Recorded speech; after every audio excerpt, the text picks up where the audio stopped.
What is going on, creative family? It's Dustin Valkema, and in today's video we're talking about how to retouch fabric fast in Photoshop using Retouch4Me's fabric plugin.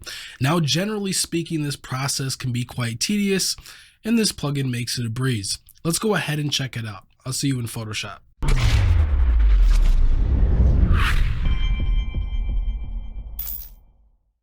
All right, here we are in Photoshop taking a look at our first of two examples. Now, what I'm looking at here is the inconsistencies that we may have in the dress of our subject. So we've got our big folds, and we also have some of these small irregularities that we're going to want to fix. We can see that we have some in the collar here, in the glove, and then down on the bow. And these are going to be things that I would usually use a frequency separation process on, and it could take anywhere from maybe 10 to 30 minutes to fix, depending on the cosplay and the costume. Now, what we'll do here, create a duplicate of the background layer so that we can work non-destructively. We'll head up to Filter, Retouch4Me, and then Retouch4Me Fabric. Now, once our plugin is open, because I'm using a half-length portrait, I went ahead down to the bottom here and I chose the half-length portrait option so that the process is analyzing the correct type of portrait that I'm working on. Now, if we use the scroll wheel to zoom in here to our image, we'll see that the plugin has done a really good job of cleaning up some of our inconsistencies. And we can see this by pressing the space bar to view the before and after. Now, with this, we can always work non-destructively, which is what we did when we chose to create a new layer or duplicate layer, and then we make sure that we have Make Mask selected. Now, this is going to allow us to simply paint out areas that we don't want to have affected. For me, this is primarily in the purple bow here. If I press the space bar, we can see that we're losing quite a bit of the sheen, where on the bottom of this bow is being affected nicely. Now, making sure that Make Mask is selected in the top right corner, let's click Apply. And there we go. Now we have a layer that when soloed shows all of the different adjustments that have been made. And I like this process because it removes all of the identical pixels and it allows us to take a little bit less space in our file. Now, in order to make these adjustments that we were speaking about before with the layer mask, we can bring our background layer back here. We can create an adjustment layer, make sure that we have our brush tool selected with a black brush, maybe make this a bit larger and ensure that we're using a soft round brush. And now we can just paint these areas out that we maybe don't want to have such a heavy effect on. There we go.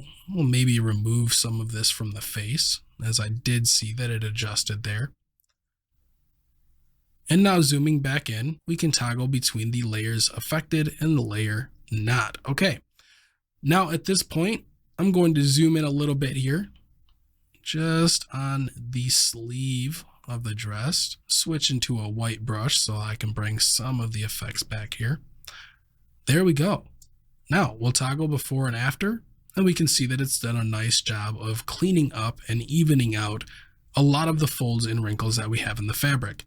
Now for our next example, this is going to be one that I would most commonly use this on because we can see that here on her arm, there are quite a bit of irregularities, and this is something that I really don't like to spend a lot of time fixing, and in the production workflow that I have for these, it just doesn't make sense to do this for every single photo that I'm working on. And so these type of plugins really help expedite the process and take away a lot of the tedious tasks that I might use to get rid of some of these issues in these photos that I have. So let's duplicate our background layer here, and we can head up to Retouch4Me's plugins and Filter, Retouch4Me, and then Retouch4Me Fabric. Now, once this is done analyzing our image, we can make our window just a little bit bigger here.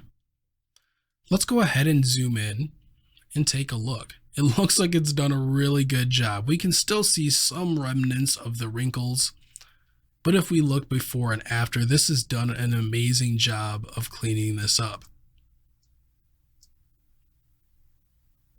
We will see that it's affected the hand quite a bit here, But overall, I like the adjustments in the way that this is working. So in this case, make mask is selected and we can click apply. Now immediately what we'll do is create a layer mask. Make sure that we have a soft round brush with black as our foreground color. Make this a bit larger here, and then we will just paint right out of the face, the hands, making sure that the hands and objects that aren't fabric are selected. And we can turn this off and on to preview the before and after. And what I like about this is that in this case, it's actually gone and started cleaning up my backdrop wrinkles here quite a bit as well. So this is a win in my book.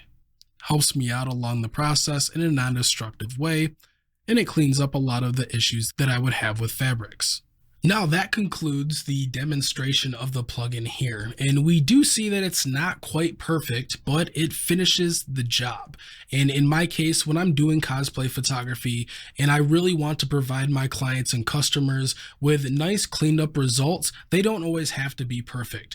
And this plugin specifically, when it comes to fabric, allows me to save a lot of the tedious time that I would spend using frequency separation, painting on different layers, and it still comes out non-destructive. So it allows me to expedite things a bit faster.